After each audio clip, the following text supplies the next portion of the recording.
Welcome to the Wayne Bennett podcast, celebrating West Virginia's people, places, and the culture of Southern Appalachia. Now here's your host, Wayne Bennett. Welcome to Wayne Bennett's podcast. This is episode 161. It is March the 19th, 2025, a beautiful spring day, but tomorrow's supposed to snow, a typical March day. And our guest today is a former coach at Liberty High School, West Virginia Tech, and the West Virginia Miners. He's done a lot of different things with baseball, and it is baseball season now. I think the Dodgers played in Japan yesterday and started the baseball season. He's also quite a visionary and has helped him and his family, has contributed to the community of Beckley in a lot of different ways. And welcome, Tim Epling. Yes, sir. It's nice to be here, Wayne. Well, you know, the first time that I used to see you up at the OY. The Epling family was very active there. Basketball. There wasn't a whole lot at the OY, but basketball in the facility. But in 1975, I saw a picture of you and Larry Moore and Mason Basham. You had a basketball and one of them had a volleyball or something. You remember that picture? I've got the picture. It was me, Mason, and it had a baseball, basketball. It had three different type of, and the newspaper went in there and did an article or did a picture. It was a picture in the Beckley newspaper. It was advertising the summer camps. Yes, and, that's right. And then I saw another picture of you. You played for the Giants in Little League baseball. Yes. You guys had won a round robin. And Coach McGraw, I think, was one of your coaches. Yeah. And that was, but I, so of course, became acquainted with the Epling family as you were growing up. You were also in the Boy Scouts, weren't you? No, I did. When I was little, we went out, you know, they had a little thing maybe for a month or so, but I wasn't heavy in it, whatever, as a little kid. Well, you were lucky enough in Babe Ruth baseball to play for Sarge Maynard and Earhart's, wasn't it?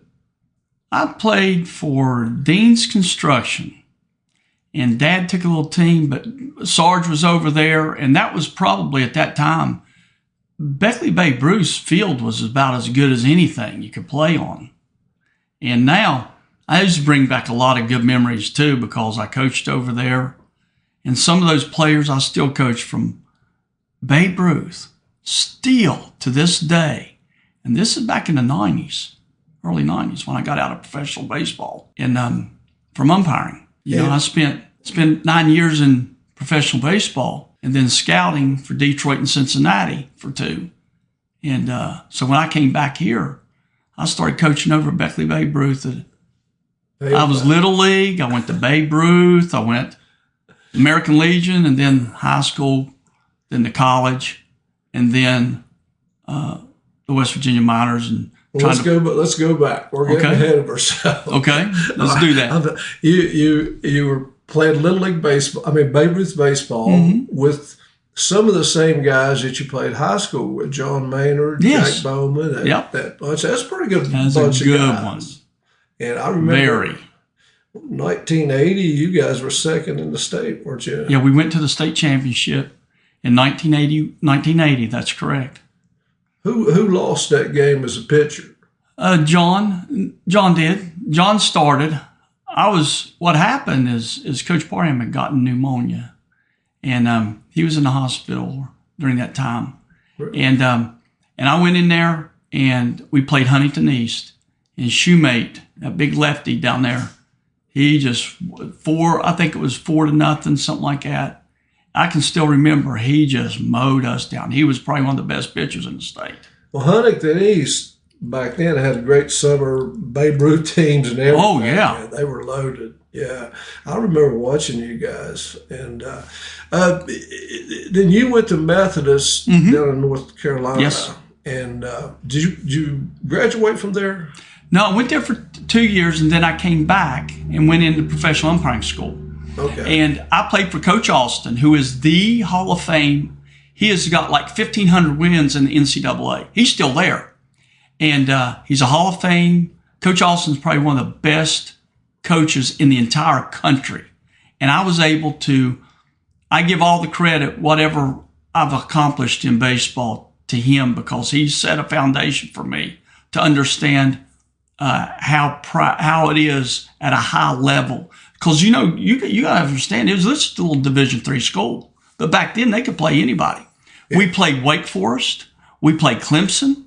I got to play against Florida University. Wow. Oh, yeah. And then you played all those teams. We had Florida University beat 1-0 going into the 8th inning and got beat. And then they unleashed. But these are the type things that I was able to experience at a very high level at an early age. Yeah. And got to be able to do some things. And it set a foundation for me as a coach. Now, you kind of all around though coming up. I mean, you didn't, you played church basketball. I did. You bowled. Yep. And sure did. I remember seeing your name there occasionally on the church league bowling. And so that's when they were pretty big. Did you ever play football? Well, I did in midget league, one half. That was the lesson that I learned as a growing up. I came home one day and Dad said, "Why don't you at practice?" And I said, "I'm not going back." And I got smoked. I was playing in, and I'll never forget it. Man, this kid, we're down there practicing at Max Wheel. He blew me up. Well, I didn't like that too well. And so what happened? I came home and I said, Dad said, "Why don't you at practice?" He said, "Well, I don't feel like playing." I said, "What do you mean?" "I don't want to play no more." And my father, the greatest lesson I ever learned, he said, "You can get your stuff on. You don't have to play, but you're not going to quit. Because the first time you quit something, it's easier to quit something else." And I put the uniform on, but I learned a lesson that when you start something, unless you finish out what you started. Yeah. And that was the greatest lesson, one of the greatest lessons my dad ever taught me. I kind of had the same philosophy with my boys. You start, you finish. Next year, if you don't want to play, whatever, but you're going to finish this season. But now you had, when you got your umpire training, mm-hmm. How long did that, I know you went to Florida, mm-hmm. and how long did you have to train? Oh, gosh, you got to umpiring schools like boot camp. And so you're competing against, there were 3 umpiring schools in the entire country. And each umpiring school got to select. Well, there was a total of 36 that came out of the schools. Uh-huh. And out of the schools, there was probably about 750 umpires. And the year that I made it, I came out of umpiring school and then had to go to Bradenton, Florida, where the Pirates are, to umpire development. There was one job opening in all of baseball the year before. So Jeff Kellogg got that position. Really? The year that I went, there was 5 job openings in the entire country. So you were contracted out like a player. Yeah. You work for the you signed contracts with the National Association of Professional Baseball Leagues. And you are now under that umbrella.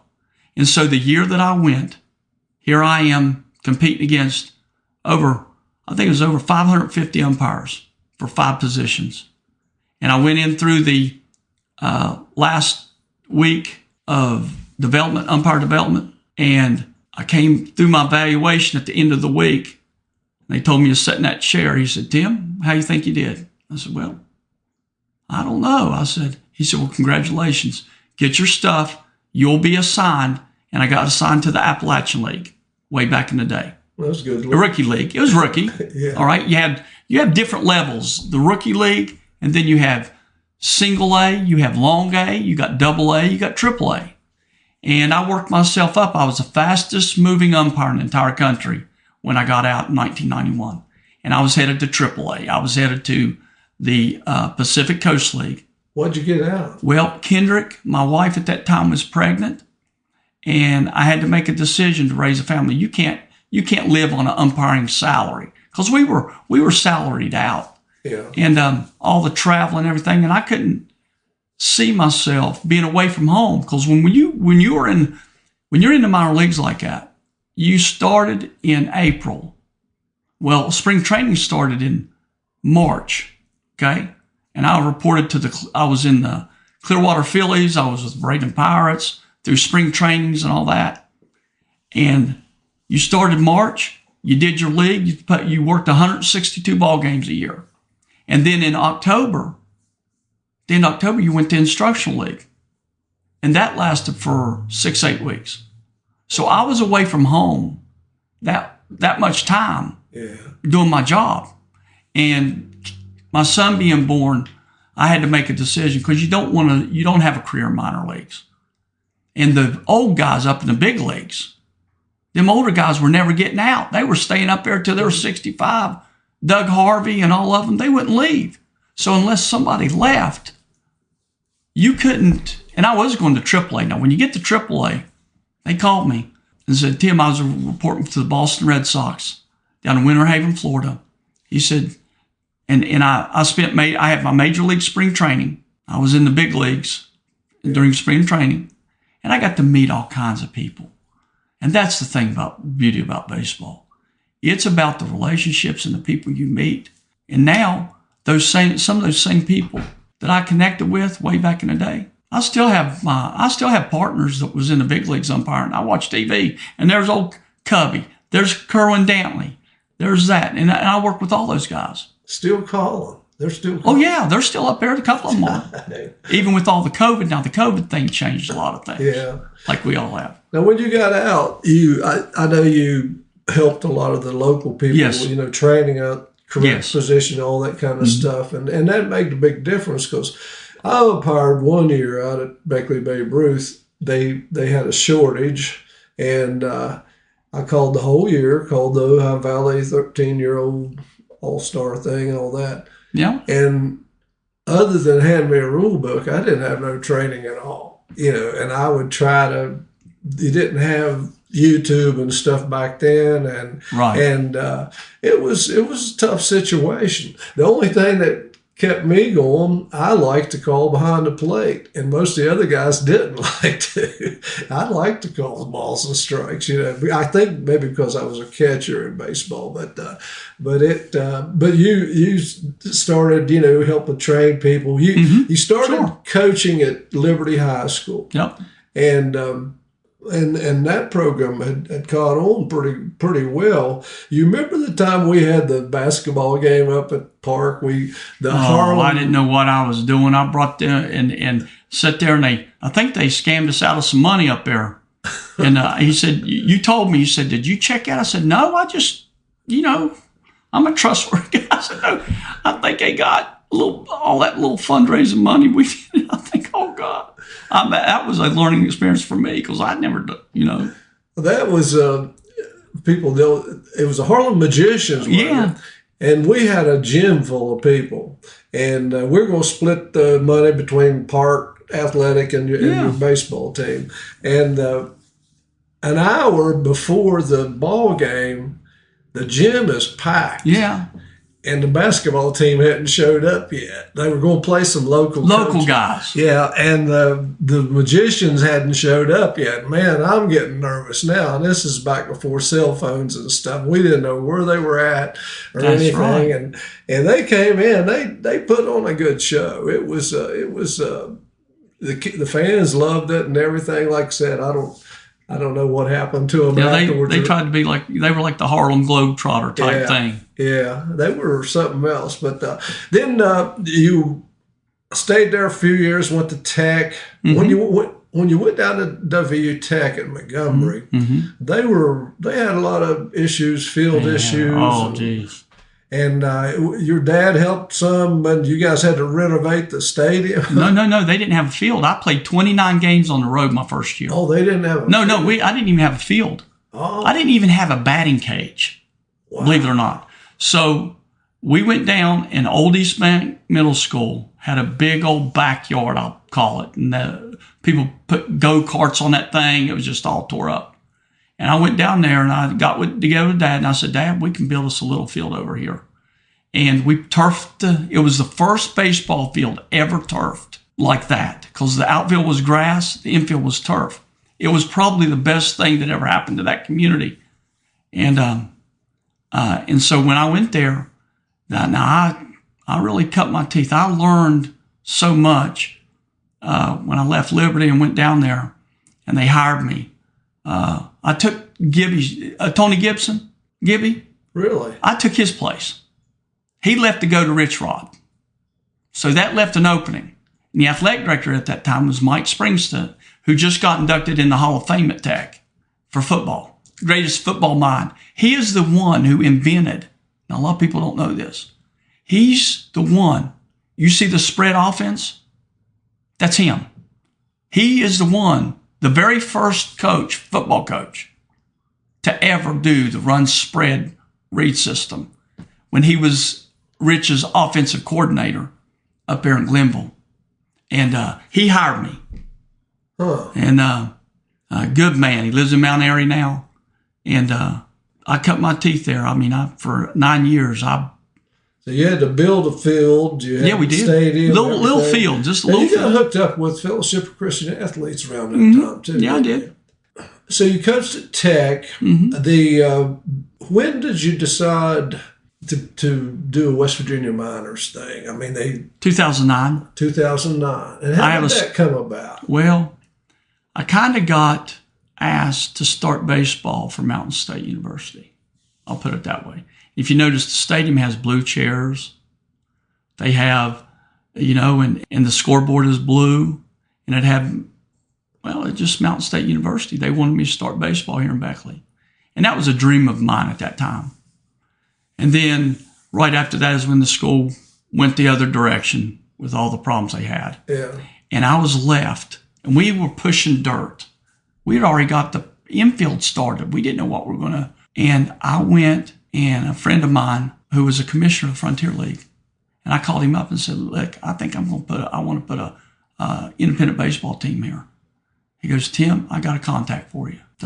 Next thing you know, I have the Prospect League higher-ups come down, and they said, Tim, I had to go fly to Indianapolis the next day.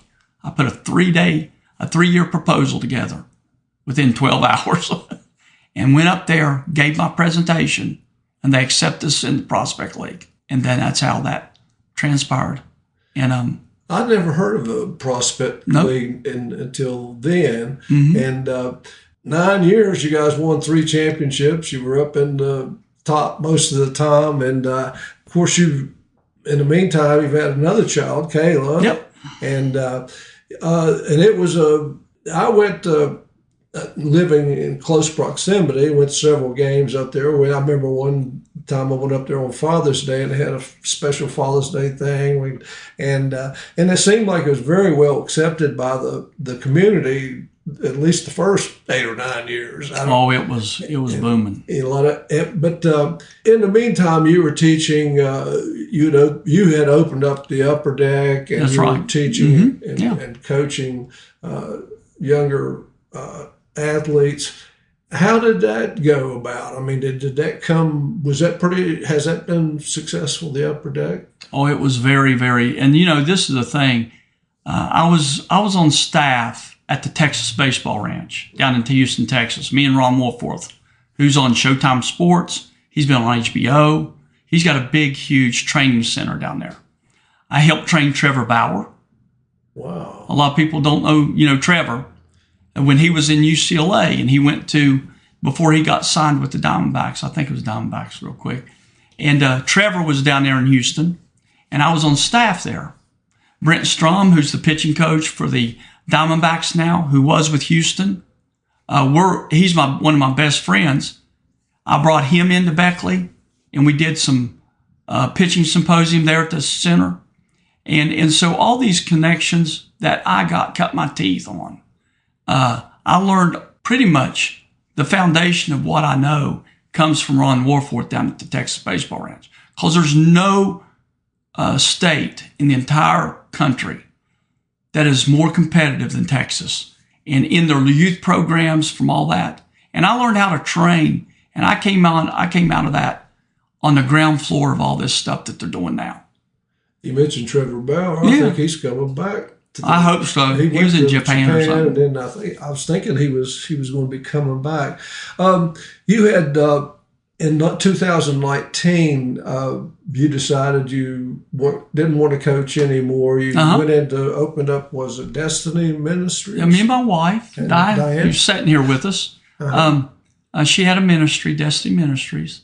And so it was time for me. The Prospect League had changed the direction. It just became so overwhelming as far as the travel. And they really, I'll say it this way, they really put it on us. The way Joe Goddard mentioned, when I talked to him once, he said like 60 games in 60 days or something. He said it was unbelievable. Oh, it was worse. And I spent all my years in the minor leagues. It was so bad, the travel. You would go to Beckley, to Springfield, Missouri, play a game, come back to Beckley, all in the same, within a 24-hour period. And those are 12-hour rides. These are the stuff that the league did because people, they can say what they want, but we went to the championship 5 years and 7 years. In the 7 years, we went to the championship game 5 times. Okay, now we won 3 of them. And Dave Chase at that time, I said, Dave, why is this schedule like that? Because they had scheduling committees within the league. He goes, I can't function. He said, Tim, this is after we won back-to-back. They said that they did not want this league to be a one-team league. What's that tell you? So they, in the scheduling and all of that, and plus the budget went from, you can't lose that much money. I mean, I'll tell you, we lost about $250,000 in 2 years. You can't do that. So it was time to get out. And then God took me and my wife, we started doing Destiny Ministries and speaking and that's what we do now. And I tell my story where I had the stroke and I had the car wreck 2 years ago. And I'm 100% healthy now. And God's really, really healed my body and healed my mind. And the Mayo Clinic can't believe what they see because that's where all my doctors are now. Yeah. And I had a big stroke after the car accident in Charleston. And they just look at me and wonder how in the world. I still have my long-term memory, short-term memory. I function just normal. That's great. Oh, yeah. That's great. When did you meet Darryl Strawberry? Oh, Big D. I met him. Well, we passed each other in the minor leagues years ago when he was down after he had been up in the big leagues for a little bit down in spring training. And he didn't remember that, but we were at a ministry. We were invited to a ministry in Cleveland, Tennessee, and he was there as a guest speaker. So in the back, in the green room, they have this round table, and they knew I was in baseball and Darryl's in baseball. So we rubbed shoulders together. Next thing you know, we are like brothers. He is like, we are joined at the hip. We just connected. I love that man. And so we literally are. We text each other all the time. And he travels like no other, speaking. And so now it's just one of those relationships that I'm so blessed to have him as a great friend. He's been to Beckley. Oh, I've had, yeah. And I went to one of the FCA meetings at Tamarack one time, and then I went to Black Knight. You had the assistant from Florida State, I think, under Bobby Bowden. It's really good, really good presentation.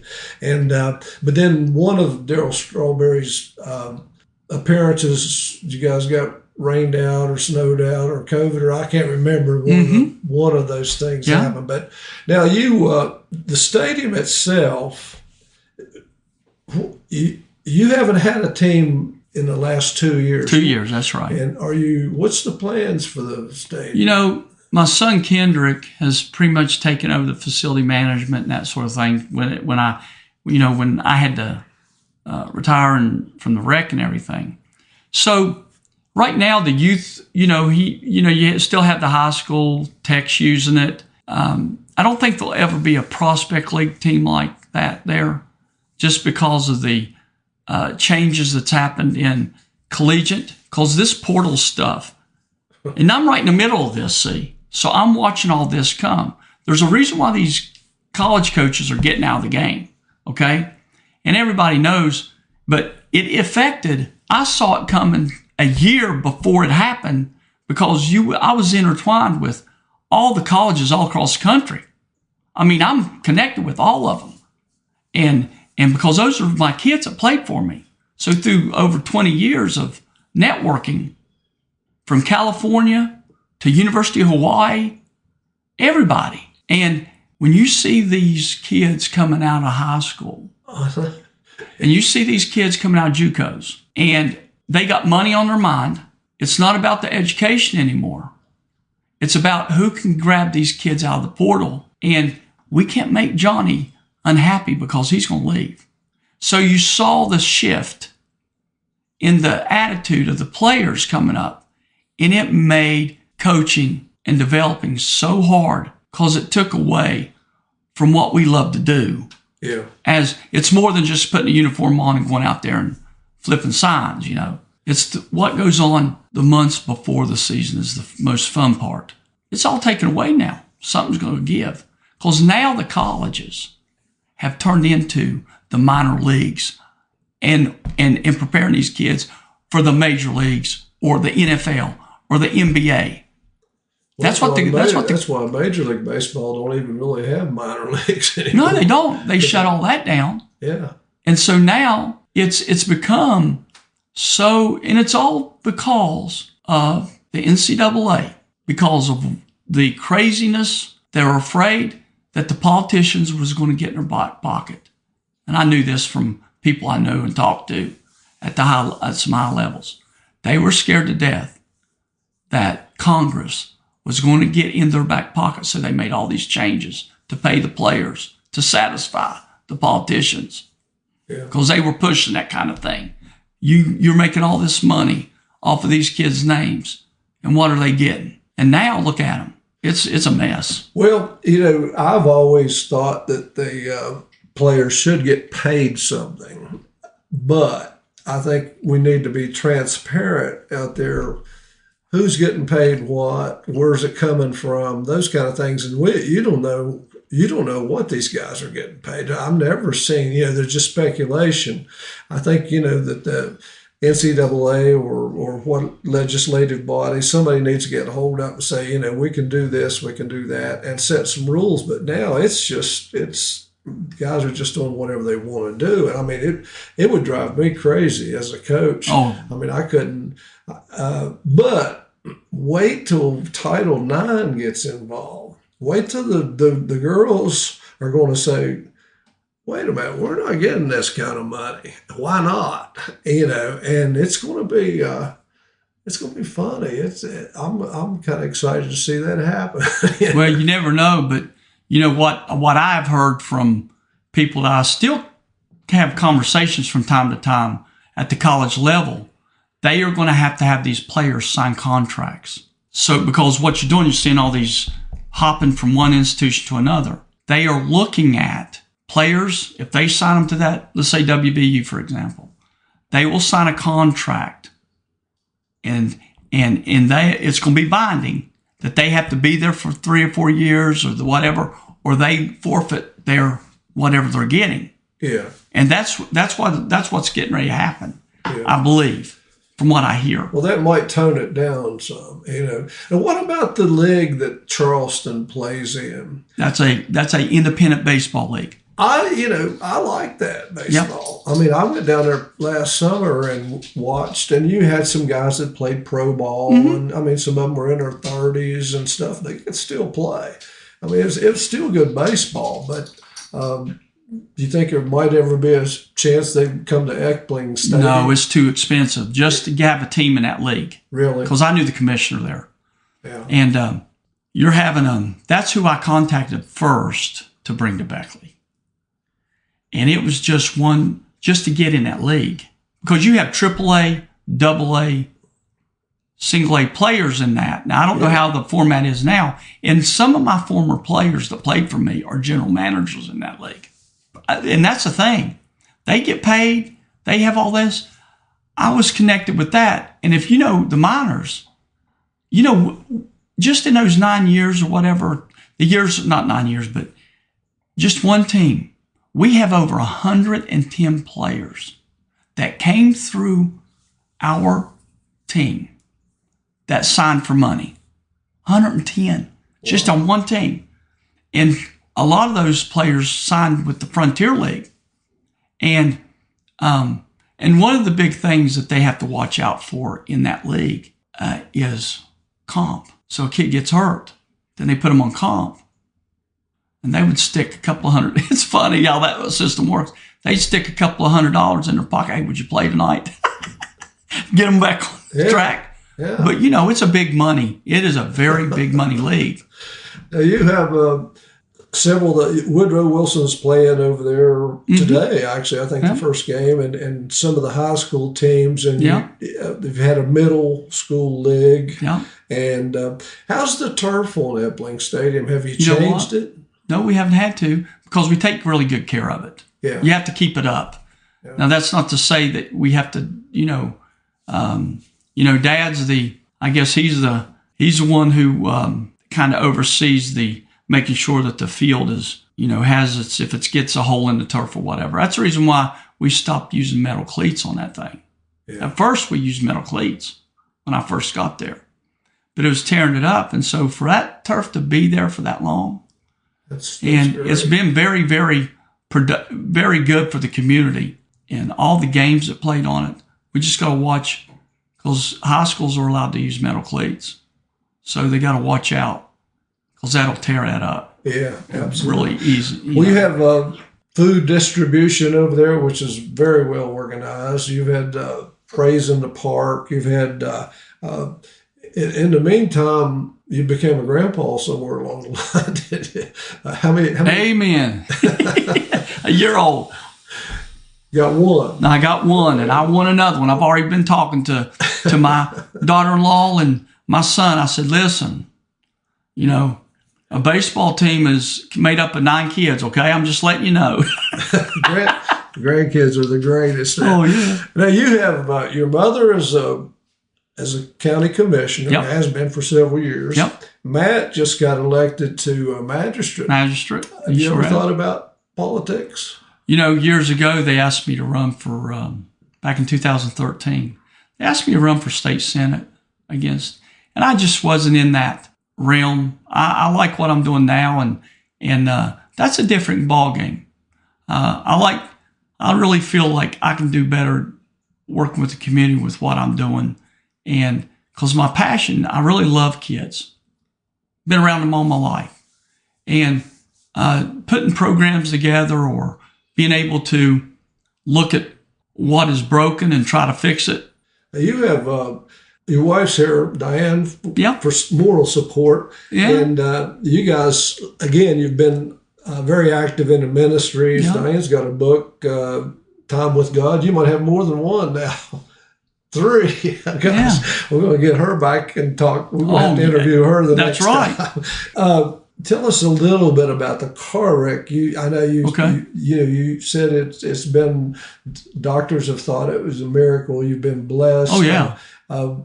What actually happened? Okay. We were pastor at church in Anstead, February 5th, 2023. I'm going to church. I got a message. I'm speaking. She's there getting the church ready for praise and worship. And I'm on my way to, and it was right out of Hawkness State Park. Yeah. Right across the street was the church. So I get off that exit right there to go and speak that Sunday morning. And about a mile down the road, a car came in my lane, and I was just in a little Honda, and we had a head-on collision, and I'm going 55. That other car was just smoking, blew up both vehicles. And the next thing I know, I'm both my ankles are completely broke into. And I had a God moment during that time. And I go around and share my story. And the next thing I know, I'm being airlifted to Charleston. And both ankles were they were broken. And I had to have emergency surgery on my ankles. And I spent 39 days in the hospital. And I had a stroke while I was in the hospital, an ischemic stroke. And they said 40% of my right side of my brain was completely white when they did and they said usually at 20% people don't come out of there. Wow. I come up out of there, and God just healed me. And I am now better than what I was before the stroke. My mind, my long-term memory, my short-term memory. People can't say, you had a stroke. And I can still, the only thing that I have a challenge with is my ankles, where I have metal in my feet, but I can't use my ankle. My ankle mobility is not there. I can go walk 1.5 miles. I can do all the things. I'm breathing and we can travel. I just choose not to drive right now. Yeah. But that's going to be in the near future. I'm going to. But that's it. And I had some peripheral vision issues, and that's all healed up too. So, what's on your bucket list? I mean, you've done a lot of different things. You've traveled around. You've been involved in a lot of different situations. What you got planned? Well, what's something you want to do? I'm letting God open up those doors as I evolve.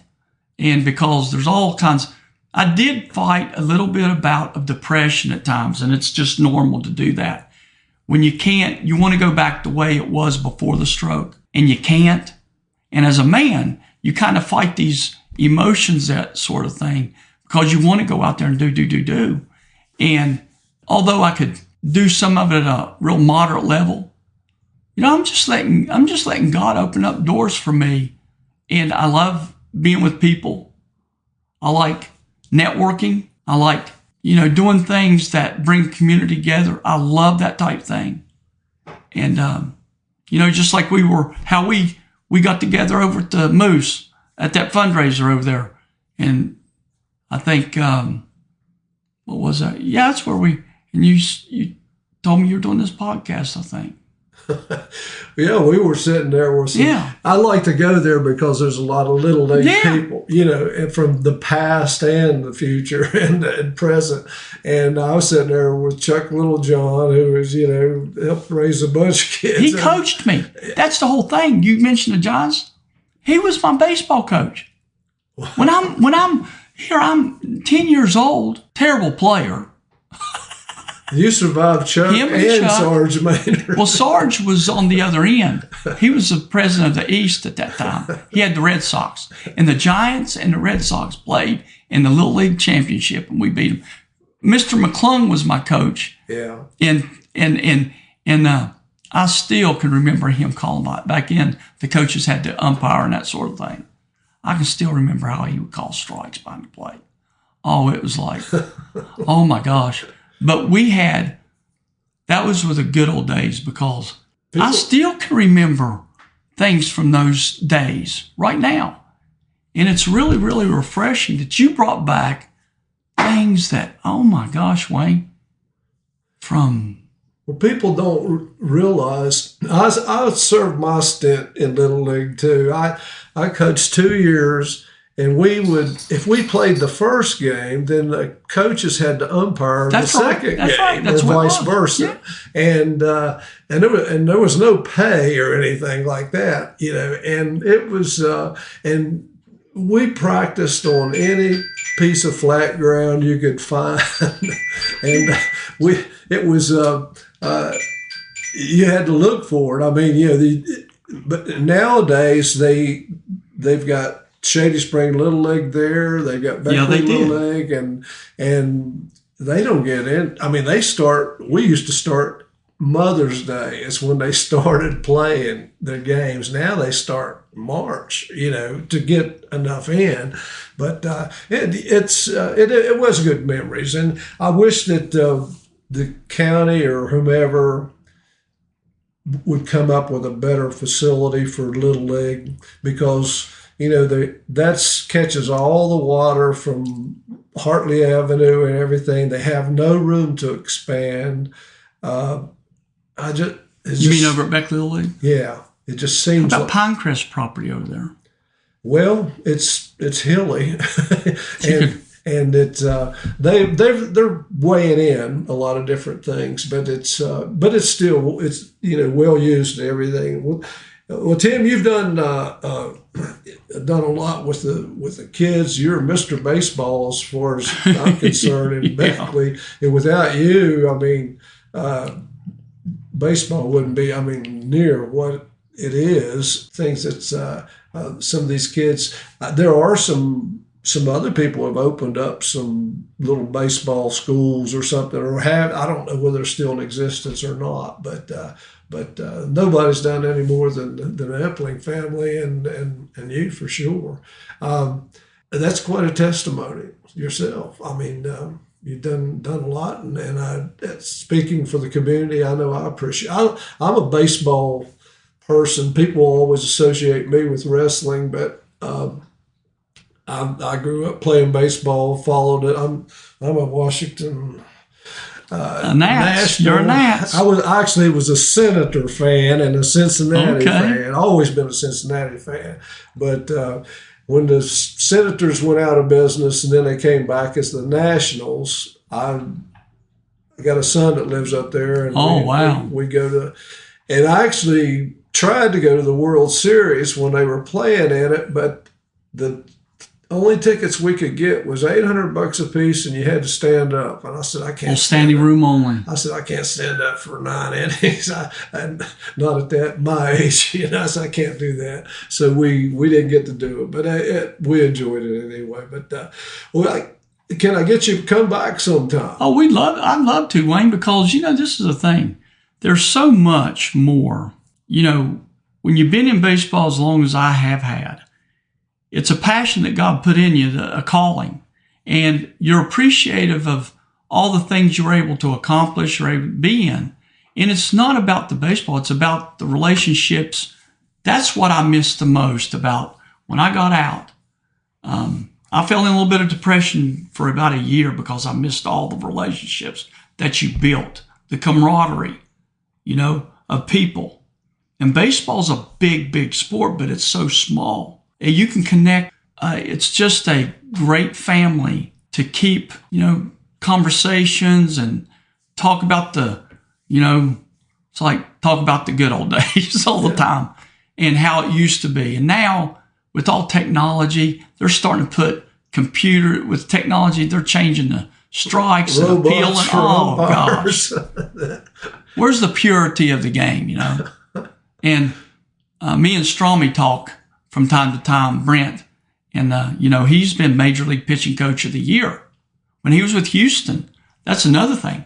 I was with the Houston Astros in 2015. I was on the big league field with Altuve. I was with all the Major League guys. I was down there. Brent wanted me to, I was being groomed to be a pitching coach with the Houston Astros down in Greenville, South Carolina as a rookie first year. And that was really, really something that I was really entertaining. And so, but when you're around that level, you get to see the mental side of the game. And that's what's missing in our youth programs, in our coaches. They need to understand. I got a story with Tommy Lasorda that says it all. It is you think about this. Me and Tommy Lasorda sitting in our winter meetings face to face at a lunch. And guess who's behind me speaking? Right there. Just right behind me. Hank Aaron. Really? Oh, yeah. So here you have Hall of Fame guys that I've been connected with and telling stories. I said, Tommy, we're all like in a room. And how did you, what made you think you could coach in the major leagues? Be a big league coach. I told this to my wife the other day. He goes, Timmy, let me tell you, because in professional baseball, you are on a first name basis. You don't call him coach. You don't call him manager. You call Tommy. That's the way the pro game is. And so there's ethics of it, okay? So he said, it was my first year in rookie ball, and I had to go out and change out my pitcher. And the question was, how did you know you could manage at this level? And he goes, I went out there to change it. It's the bottom of the ninth. There's 2 on, and we need to get this batter out to win the ball game. So he goes out to the pitcher. And we'll call him for Bobby's sake right now. He goes, hey, Bobby. He said, what are we going to do with this hitter right here? He goes, oh, Tommy, I don't know. He goes, and they're out there talking. He said, I got a question for you. He says, I got a question. What would happen if that big Dodger in the sky, is going to come down, and this is your last hitter you're ever going to face? And he goes, what kind of pitch are you going to throw? And he said, Tommy, I'm going to throw this slider. He said, I'm going to throw a slider to him. He said, okay. He said, and Tommy goes, that big Dodger in the sky's looking down, and this could be your last hitter. He said, okay. So Tommy walks out down to the dugout. He turns around, and the pitcher throws a fastball straight down the middle, and it's hit out of the park. And they lose a ball game. He going, what in the world? So he meets him. He's like walking back. What are you doing, Bobby? What are you doing? We just talked about the slider. You're going to throw a slider. He said, Tommy, he said, you had me so, he said, I was so worried about the Dodger coming down from the sky getting me, and this is going to be my last game. I forgot what pitch to throw. And so he throws a fastball. He said, right there I knew that I could manage in the big leagues. So because, what does that tell you? It's about, in the higher up, it's all about the mental side and how to get away from the failure and all that. But, he told me that. I never forgot it. I've been able to, and I had time with Pete Rose up in Pittsburgh. He autographed 6 baseballs for me. And I gave them all out. Imagine that. And stuff like this, I've been so blessed. And I'm so thankful for what God allowed me to experience. It's amazing. I pinch myself, little Beckley boy. Well, you, as an umpire, did you ever throw anybody out? Oh, yeah. Did you ever get thrown out as a player? Oh, I got thrown, not as a player, but as a manager, I was getting thrown out more in the prospect league because I've had more, I saw things a little different just because I was an umpire, Yeah. Because I could see things. I could tell if the way they set up, whether they're having trouble on the outside pitch. I could tell by certain things, and I got a lot of calls my way because I used that as my advantage. Because them umpires knew I was there. They knew that I knew what I was talking to about when I went out there. So, did I use that as my advantage? Yes, you bet your dollar I did. What's your favorite baseball movie? Oh, it has to be Bull Durham because I was in the movie. That's another thing. Well, if you take a look, when they had the Fayetteville Generals, the Asheville Tourists, all those minor leagues, I was working those games at the time they were filming that movie.